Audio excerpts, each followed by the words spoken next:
கொட்டாமல் இருக்கிறதுக்கு கருவேப்பிலை, நெல்லிக்காய், சின்ன வெங்காயம் இது 3 அரைச்சி வடிகட்டணும். வடிகட்டி வச்சுக்கிட்டு அதுக்கப்புறம் இந்த செம்பருத்தி இலையும் செம்பருத்தி பூவும் செம்பருத்தி இலையும் கழுவி மிக்சியில் சேர்த்து அந்த வடிகட்டின தண்ணியை வச்சு இதை அரைக்கணும். அரைச்சிங்கனாக்கா நல்லா பேஸ்ட்டு மாதிரி வரும். இருந்துச்சுன்னா முடி கொட்டாது, முடி நல்லா கருகருன்னு வளரும், நல்லா நீளமாகவும் வளரும். நான் இதெல்லாம் தேய்ச்சிக்கிட்டு இருக்கிறேன். நீங்களே இதை முயற்சி பண்ணி பாருங்கள். முடி கொட்டுறவங்க இது மாதிரி தேய்ச்சி குளித்து பாருங்கள். நல்லா முடி வளரும். 1 மணி நேரம் ஊற வைக்கணும். தலையை ஊற வச்சதுக்கப்புறம் எப்பவும் போல் நீங்கள் ஷாம்பு ஏதோ போட்டு குளிச்சுக்கோங்க.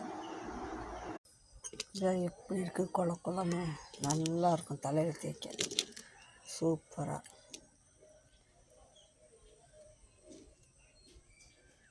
இந்த மாதிரி தேய்ச்சி கிளிப் போட்டுக்கணும். நான் இப்படி தான் தேய்ச்சி கிளிப் போட்டிருக்கேன். இதே மாதிரி நீங்கள் தேய்ச்சி போட்டு பாருங்கள், செம்ம முடி வளரும்.